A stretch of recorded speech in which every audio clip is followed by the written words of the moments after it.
Good morning. आज primarily radio activity के बारे में बात करेंगे, लेकिन उसके पहले एक छोटा सा काम और करना चाहते हैं।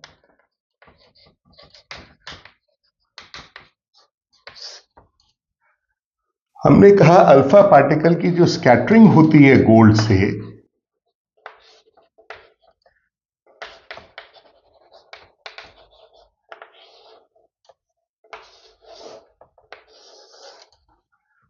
तो जितना अल्फा पार्टिकल गोल्ड के नजदीक होगा उतना ज्यादा एंगल से स्कैटर करेगा।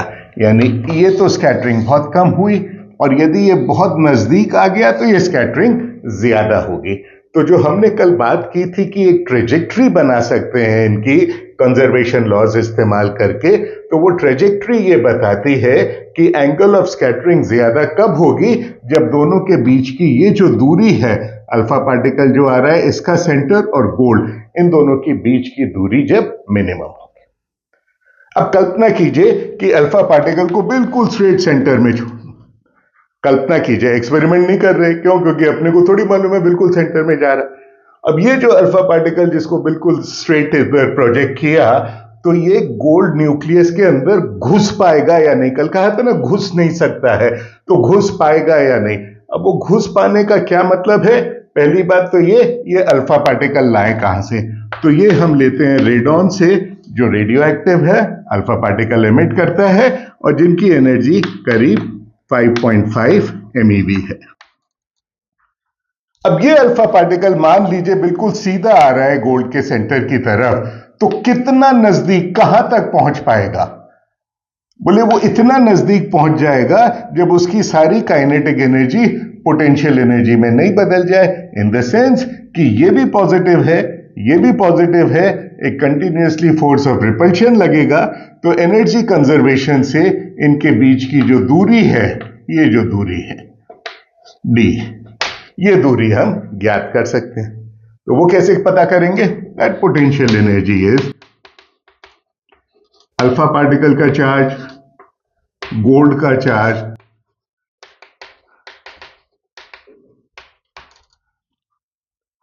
और इससे जब आप d कैलकुलेट करते हैं तो d की वैल्यू आती है करीब 4.1 इंटू 10⁻⁻14 मीटर, यानी 41, करीब 41 फर्मी। इसको फर्मी कहो या फेम्टोमीटर कहो, दोनों के लिए FM ही काम में आता है। विच मीन्स ये इतनी जब दूरी होगी तब ये लौट जाएगा वापस। और गोल्ड का रेडियस कितना है? R0 a⁻⁻⁴, यानी 1.2 इंटू 197। तो ये क्वांटिटी आती है तकरीबन 7 फर्मी। और अल्फा पार्टिकल का रेडियस कितना है? यही फॉर्मूला लगाओ, अल्फा पार्टिकल का आता है करीब 1.8 फर्मी। तो 7 फर्मी और 2 फर्मी, 9 फर्मी, और ये डिस्टेंस कितना है? 40 फर्मी। तो ये बिल्कुल गोल्ड के आसपास भी नहीं पहुंच पाता। आप कहो कि सर बहुत थोड़ा सा है, फर्मी है, 40 फर्मी बहुत है, इन दोनों को जोड़ दो, 9 फर्मी 10 फर्मी, उसके 4 गुना हो गया भाई। अब यदि अल्फा पार्टिकल की एनर्जी और बढ़ा दें और बढ़ा दें और बढ़ा दें, तो ट्रेजेक्ट्री हर केस में निकालते जाते हैं। और जब ट्रेजेक्ट्री में ऐसा आता है कि अभी तक की ट्रेजेक्ट्री, यानी कूलम लॉ से जो ट्रेजेक्ट्री निकालते हैं, उसमें डिविएशन आने लगता है, तो हम कहते हैं उस एनर्जी के करस्पॉन्डिंग जो डिस्टेंस है वो करीब करीब न्यूक्लियस का साइज है। और वो सब इसी बात से कंसिस्टेंट होता है कि न्यूक्लियस का रेडियस जो है R0 a⁻⁻⁴। अब भांति भांति प्रकार के न्यूक्लियस नेचर में देखने को मिले, और इन सारे न्यूक्लियाई का यदि मैं एक ग्राफ बनाऊं, कैसा ग्राफ? हर न्यूक्लियस के अंदर न्यूट्रॉन और प्रोटॉन की संख्या अलग अलग है। तो अब हम क्या बना सकते हैं? हम एक कर सकते हैं, एक्स एक्सिस पे ले लिया मान लो प्रोटॉन, वाई एक्सिस पे ले लिया neutron, number of neutrons in the nucleus, number और न्यूक्लियाइड नंबर ऑफ प्रोटॉन्स। यदि ये दोनों बराबर हैं, जैसे हीलियम में है 2 और 2, है ना, जैसे ऑक्सीजन में है 8 और 8, यदि ये बराबर है तो इनके लिए तो एक लाइन 45 डिग्री लाइन पे आएगी। इवेंचुअली क्या होता है, जैसे जैसे प्रोटॉन की संख्या, अच्छा हम समझाएंगे बाद में, देखने में क्या पाया गया है, देखने में यह पाया गया है कि जैसे जैसे बड़े साइज होते जाते हैं तो वो यहां आ रहे हैं। तो जो भी स्टेबल न्यूक्लियाई हैं उनमें प्रोटॉन के मुकाबले न्यूट्रॉन की संख्या ज्यादा होती जा रही है, और इसके दोनों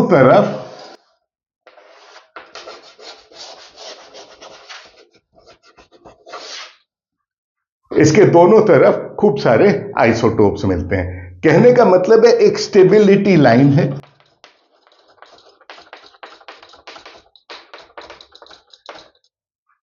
उसके ऊपर जितने भी न्यूक्लियाई हैं वो स्टेबल हैं।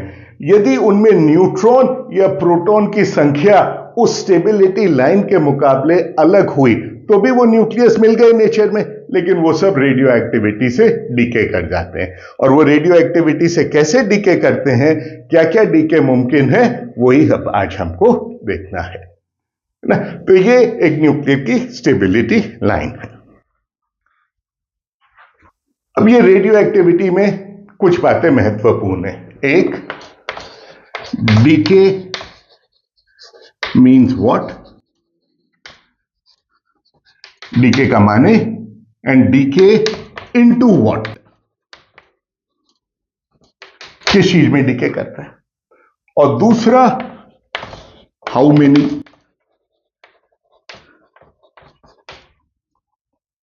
कितने डीके करते हैं। तो क्या सारे के सारे न्यूक्लियर डीके कर जाएंगे?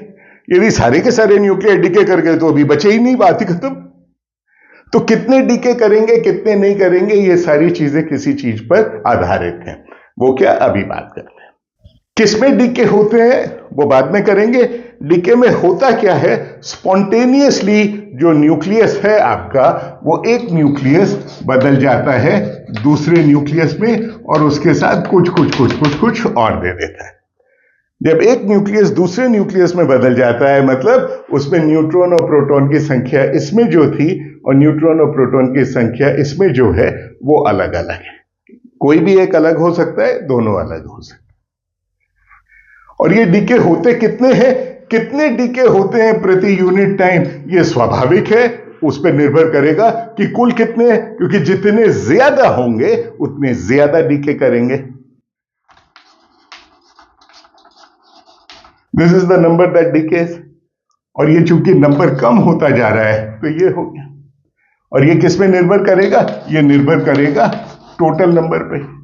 और ये प्रोपोर्शनैलिटी कांस्टेंट हटा दिया, और हमने कहा ये प्रोपोर्शनल का साइन हटा दिया, और ये एक प्रोपोर्शनैलिटी कांस्टेंट लिख दिया, और जिसको कहते हैं डीके कांस्टेंट। अब इसको इंटीग्रेट करिए ऑल सॉर्ट्स ऑफ थिंग, तो you get n is equal to n0 e to the power of minus lambda T.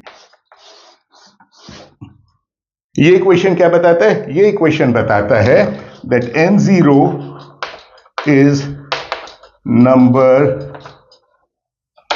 Eight time t is equal to 0 initially, और ये है नंबर रिमेनिंग।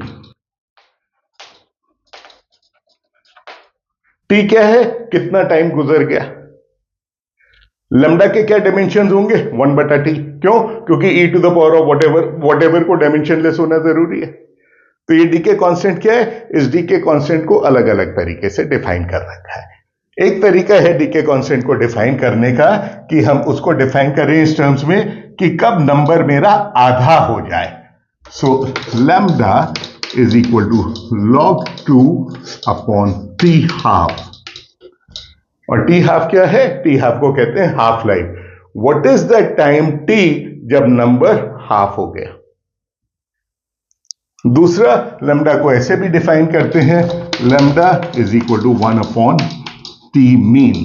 इसमें n is equal to original का 1 upon E हो गया, but that is more important. Mean life का मतलब है कि यदि सारे nuclei after infinite time decay कर गए, हर न्यूक्लियस की लाइफ देखी कब तक जिया, और उन सबका मीन लिया, then you get this value. और इसी को येट एक और तरीके से भी लिख सकते हैं।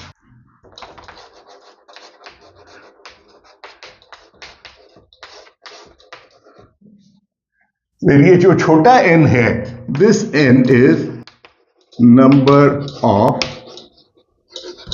Half life. सब आसान है, आसानी से निकाल सकते हैं ये। माने एक हाफ लाइफ के बाद कुल कितने बचे? हाफ। दो हाफ लाइफ के बाद कुल कितने बचे? 1/4, है ना। तो ये n की वैल्यू इंटीग्रल होनी जरूरी नहीं है, कुछ भी रख दीजिए and you can calculate what is the number with survive. सब आसान बातें हैं, इसकी प्रॉब्लम्स करेंगे, जॉइंट एंट्रेंस एग्जाम में भी जो प्रॉब्लम्स आई है वो भी करेंगे। लेकिन एक इंटरेस्टिंग बात और है, मान लीजिए कोई सैंपल है जिसकी हाफ लाइफ दे रखी है या मीन लाइफ दे रखी है of the order of 10 to the power of 30 years। 10 to the power of 30 years। तो अब कैसे पता करेंगे? कैसे पता करेंगे कि वो डीके करता है या नहीं करता है डीके? क्योंकि 10 to the power of 30 years के बाद आधे बचेंगे। So the way to do it is कि यदि यू स्टार्ट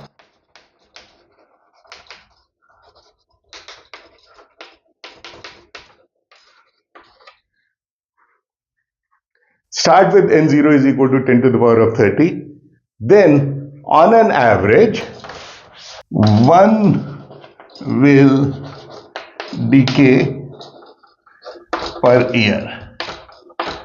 एक approximate factor और आएगा 1.5 or something, but that's it। So one will decay per year। अब यदि एक साल में एक डीके होगा तो स्टडी करना बहुत मुश्किल है, और वो डीके नजर आए या नहीं आए क्या करें? तो इसको नंबर को बढ़ा दो, 10 to the power of 32 कर दो, तो 100 will decay per year. But कोई भी सैंपल को 10 to the power of 30, 10 to the power of 32 board पे लिखना तो बहुत आसान है। इसका मतलब समझते हैं? किसी ने कहा कि प्रोटॉन शायद डीके करता है, और यदि डीके करता है तो उसकी हाफ लाइफ है 10 to the power of 33 years. तो इसलिए उसको स्टडी करने के लिए मुझे 10 to the power of 34 proton चाहिए कम से कम। और एक प्रोटॉन का मास कितना होता है? एक प्रोटॉन का मास होता है 1.6 into 10 to the power of -27 kg। और 10 to the power of 34 proton चाहिए, इसका मतलब हुआ मुझे 10 to the power of 7 kilogram वो प्रोटॉन चाहिए, है ना। कहां पर? जहां पर एक्सपेरिमेंट करते हैं। तो एक्सपेरिमेंट भी इस तरह के लोगों ने किए हैं, but that is not what we talk about. तो डीके करते कितने हैं in any given time? Number that decay is dn by dt minus ये जो क्वांटिटी है इसको हम कहते हैं एक्टिविटी। और एक्टिविटी नापी जाती है in terms of number of decays per second या becquerel. Becquerel is the name of the person जिसने रेडियो एक्टिविटी डिस्कवर की, और इसको 1 becquerel is 1 decay per second. और फिर दूसरा है curie, which is 1 Curie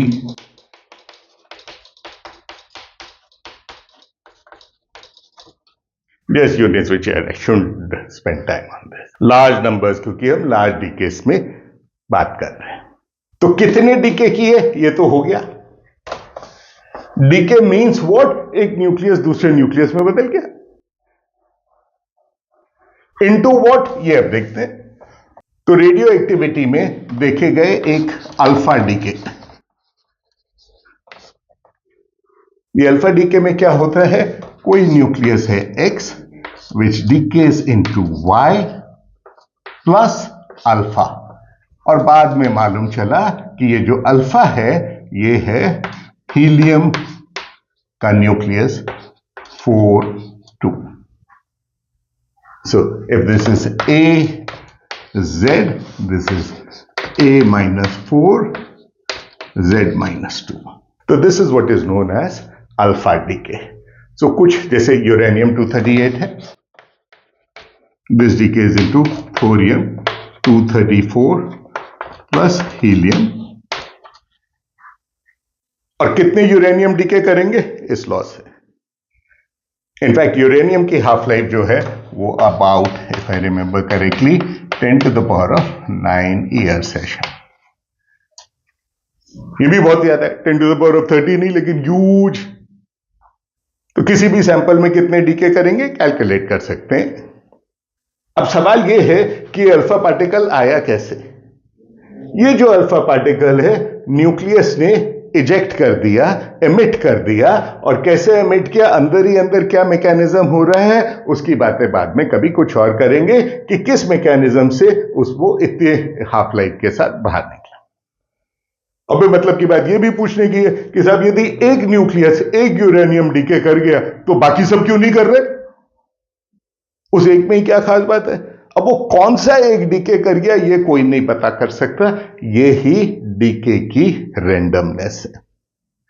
on an average कितने नंबर डीके करेंगे ये हमको मालूम है हमारे उस फॉर्मूला से, n = n0 e⁻ λt, लेकिन कौन सा डीके करेगा ये कभी नहीं।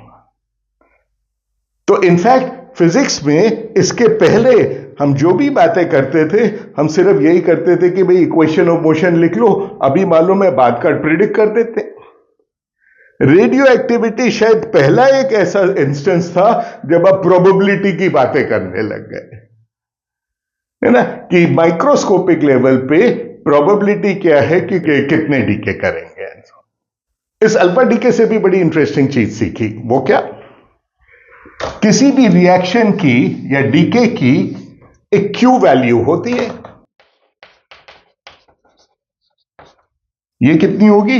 Mass of uranium minus mass of thorium minus mass of helium,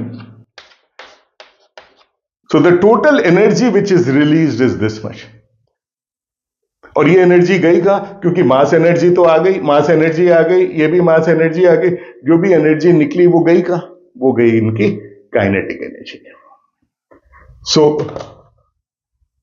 spontaneous DK के लिए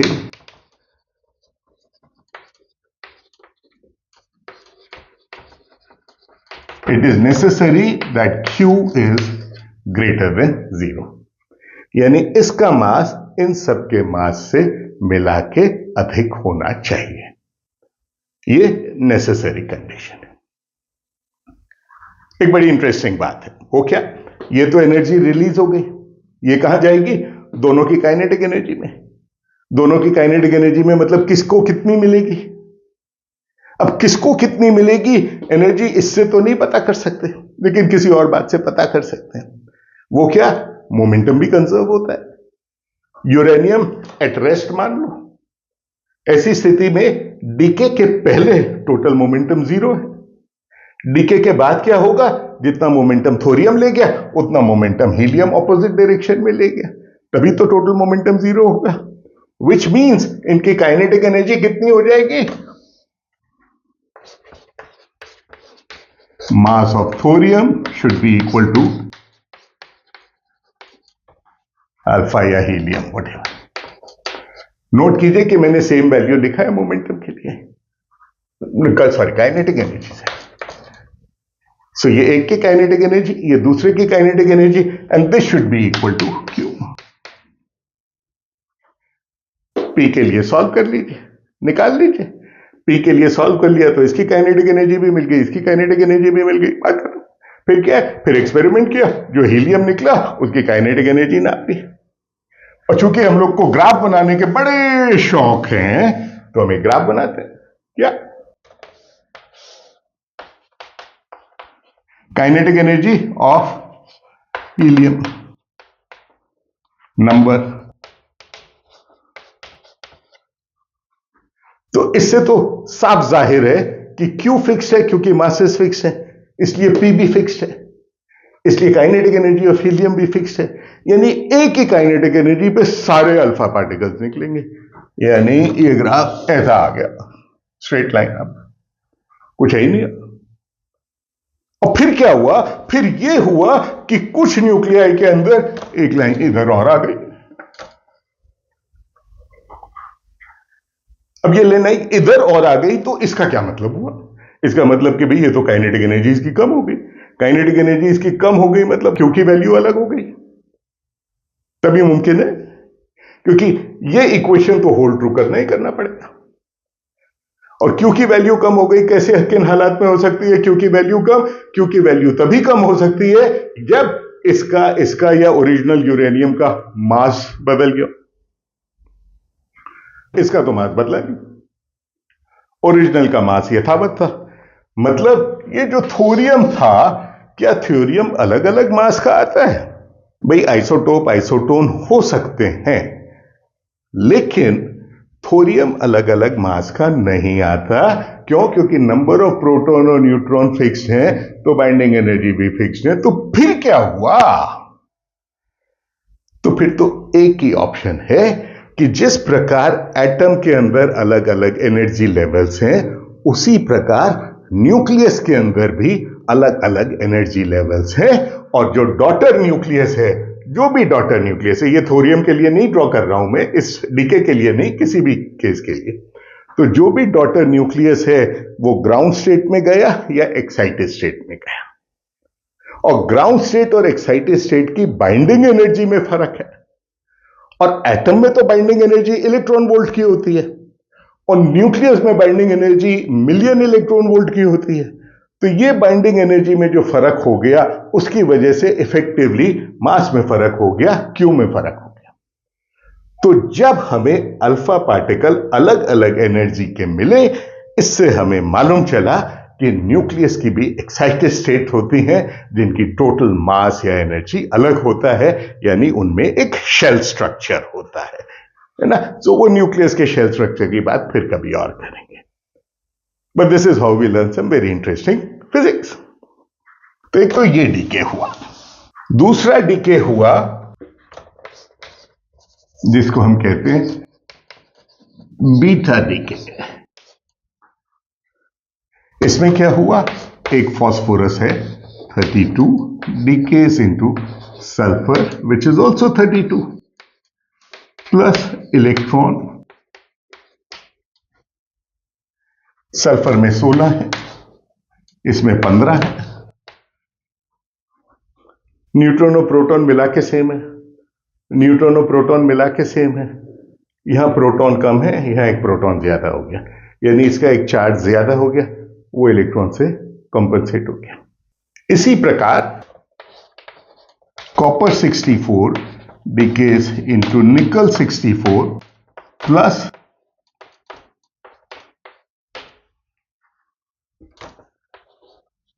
ये क्या है? इसको कहते हैं पोजिट्रॉन।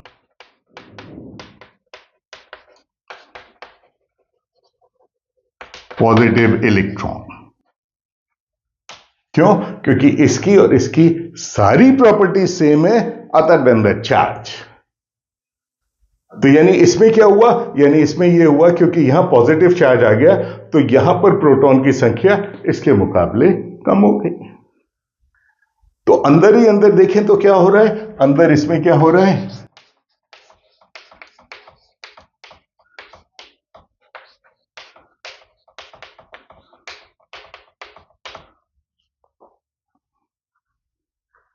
तो ये क्वेश्चन मार्क क्या है भाई?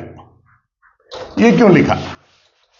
इसलिए क्योंकि जब मैं कॉपर का डीके देखता हूं तो इसकी क्यू वैल्यू कितनी हो गई? वही हो गई m कॉपर माइनस m निकल माइनस m इलेक्ट्रॉन या पोजिट्रॉन, क्योंकि सबके बराबर है। ये टोटल काइनेटिक एनर्जी हो गई। और ये काइनेटिक एनर्जी किसमें जानी चाहिए? This kinetic energy should go to p squared upon twice mass of nickel plus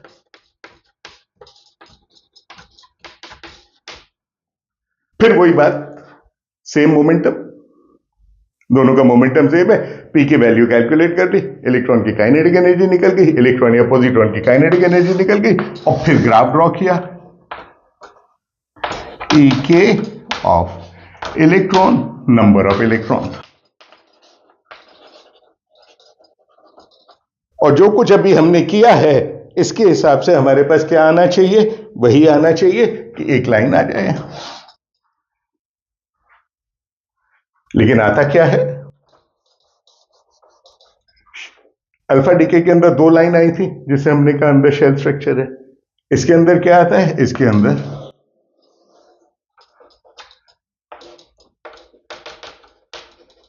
ये ई के मैक्सिमम है जो करीब करीब क्यू के बराबर है।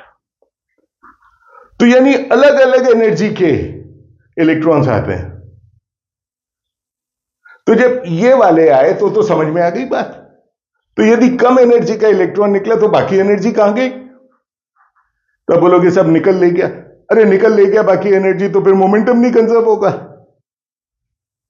तो ये कैसे मुमकिन है? ये तो मुमकिन ही नहीं है। अब ये मुमकिन नहीं है तो उस वक्त किसी ने कहा कि हो सकता है एनर्जी कंजर्वेशन लगता ही नहीं हो। बट खैर ये तो अबैंडन कर दिया था। फिर हुआ क्या? बोले द फैक्ट कि इनकी एनर्जी कंटिन्यूअस है वो तभी मुमकिन है यदि इसके साथ कोई एक और पार्टिकल हो। वो एक और पार्टिकल क्या है?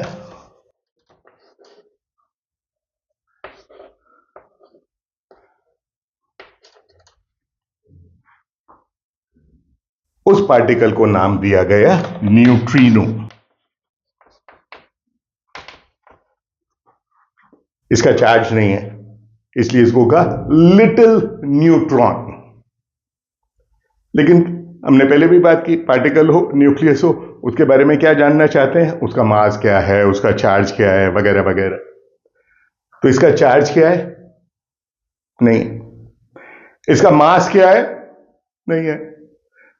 सर चार्ज भी नहीं है, मास भी नहीं है, दिखता भी नहीं है, तो फिर ये है क्या? सो मच लेटर दिख गया किसी तरीके से, उसकी फिर बात करेंगे। इसको डिटेक्ट करने के स्पेशल तरीके होते हैं। नॉट ओनली दिख गए, फिर कहा कि भाई दो तरीके के होते हैं, एक न्यूट्रिनो, एक जिसको कहते हैं एंटी न्यूट्रिनो।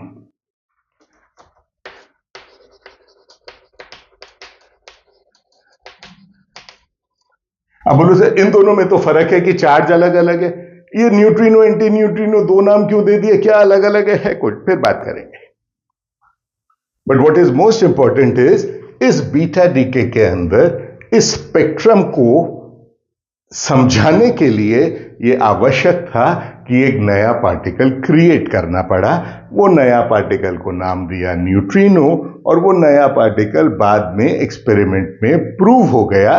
तो अब हम मानते हैं कि न्यूट्रिनो एग्जिस्ट करता है।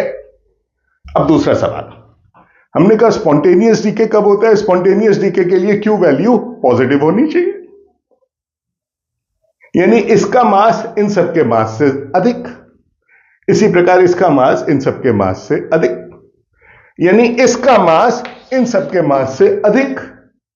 तो न्यूट्रॉन का मास तो प्रोटॉन के मास से ज्यादा होता ही है, प्रोटॉन और इलेक्ट्रॉन दोनों के मास से ज्यादा होता है, तो कोई प्रॉब्लम ही नहीं है। लेकिन प्रोटॉन का मास न्यूट्रॉन के मास से कम है, तो ये डीके कैसे हो सकता है? एंड द आंसर इज ये डीके नहीं होता। लेकिन न्यूक्लियस के अंदर ये डीके हो जाता है। क्यों? क्योंकि कंडीशन प्रोटॉन के मास की नहीं है, कंडीशन ये है कि कॉपर का मास इसके मास से अधिक होना चाहिए। तो सर यदि इधर प्रोटॉन ज्यादा है इधर न्यूट्रॉन ज्यादा है, तो फिर इसका मास ज्यादा कैसे हो सकता है? बाइंडिंग एनर्जी है ना, बाइंडिंग एनर्जी की वजह से दोनों का अलग अलग मास हो सकता है। ये जनरली ज्यादा स्टेबल होगा। अब फिर नेक्स्ट क्वेश्चन, ये प्रोटॉन इलेक्ट्रॉन ये तो हाइड्रोजन एटम में होते हैं। यदि ये हाइड्रोजन एटम में होते हैं तो हाइड्रोजन एटम में से क्यों नहीं निकल सकते? अपने आप नहीं निकलते, स्टेबल है। हाइड्रोजन एटम को तोड़ सकते हो, कैसे? 13.6 इलेक्ट्रॉन वोल्ट देके। न्यूट्रॉन, क्या इसके अंदर प्रोटॉन और इलेक्ट्रॉन आपस में बंधे हुए हैं? नो, इसका कोई एविडेंस नहीं है। लेकिन यह तो स्वाभाविक है कि अंदर ही अंदर कुछ हो रहा है जिससे कि इलेक्ट्रॉन एमिट हो गया। अब वो अंदर क्या हो रहा है उसको भी समझना चाहते हैं। साइंस में अक्सर क्यों हो रहा है इसका जवाब देना मुश्किल है। क्या हो रहा है, कैसे हो रहा है, इसको हम समझ सकते हैं। और जब हम इसको कह रहे हैं अंदर ही अंदर कुछ हो रहा है, इसका मतलब है स्वाभाविक है। हो सकता है न्यूट्रॉन और प्रोटॉन भी फंडामेंटल नहीं है, हो सकता है इसके अंदर भी कोई स्ट्रक्चर हो सकता है ये भी किसी चीज से बने हो। तो वो सारी बातें बात की है, I know you know, but वो सारी बातें अभी नहीं कर। तो इस सारी रेडियो एक्टिविटी पढ़ने का फायदा क्या हुआ? सबसे बड़ा फायदा तो ये है कि जो नेचर में होता है उसको ऑब्जर्व करके सीखना चाहते हैं, और जब भी कोई नई चीज सीखते हैं कुछ ना कुछ फायदा होता है। अब रेडियो एक्टिविटी से क्या फायदा हुआ? रेडियो एक्टिविटी से एक बड़ी इंटरेस्टिंग बात हुई, something called carbon dating.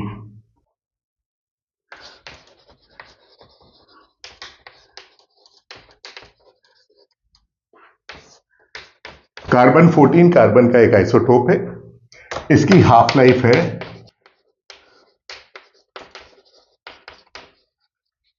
5700 year approximately. और ऑर्गेनिक मैटर में हमको मिलता है कार्बन 12। तो ये कार्बन 14 क्या? ये कार्बन 14 कॉस्मिक रेज ऊपर से बना, और ये हमेशा एटमॉस्फेयर में आ जाता है। और कार्बन 12 कार्बन डाइऑक्साइड में भी रहता है, एटमॉस्फेयर में रहता है। तो कभी कभी ये कार्बन 12 और कार्बन 14 आपस में एक्सचेंज हो जाते हैं। जब ये एक्सचेंज हो जाते हैं तो जितना भी ऑर्गेनिक मैटर है वो भांति भांति के प्रोसेसेस से व्हाटएवर जो भी एब्जॉर्ब करता है एटमॉस्फेयर से, उस ऑर्गेनिक मैटर में हमेशा कुछ न कुछ कार्बन 14 की मात्रा रहती है ना। तो लिविंग ऑर्गेनिक मैटर जैसे आप हो, मैं हूं, फूल सब्जियां हैं, कुछ भी, तो उनके अंदर कार्बन 14 की मात्रा है। जब वो ऑर्गेनिक मैटर लिविंग नहीं है तो कार्बन 12 तो यथावत रहा, लेकिन कार्बन 14 उसने एब्जॉर्ब करना बंद कर दिया। यानी कार्बन 14 की ओरिजिनली जितना था उसके मुकाबले कम हो गया। और कितना कम हुआ? इस हाफ लाइफ से। तो उससे क्या पता कर सकते हैं? उससे हम ये पता कर सकते हैं कि वो ऑर्गेनिक मैटर की एज क्या है, या वो ऑर्गेनिक मैटर कब डाई कर गया, है ना। इसी प्रकार रॉक्स वगैरह की एज पता करने के लिए जो आप लोग अखबार में पढ़ते हैं, जियोलॉजी में पढ़ा है, जब when we talk about ages 10 to the power of 6 years, 10 to the power of 10 years, वो कैसे? यूरेनियम 238 उसकी हाफ लाइफ है 10 to the power of 9 years। तो उससे रॉक्स की एज के बारे में भी मालूम चलता है। सो हाफ लाइफ से किसी भी सैंपल का रिलेटिव प्रोपोर्शन पता करके हम ये एस्टिमेट कर सकते हैं कि उस सैंपल की आज की तारीख में लाइफ क्या है। ये तो यूजफुलनेस की बात है। अब इन सब चीज की प्रॉब्लम्स करेंगे।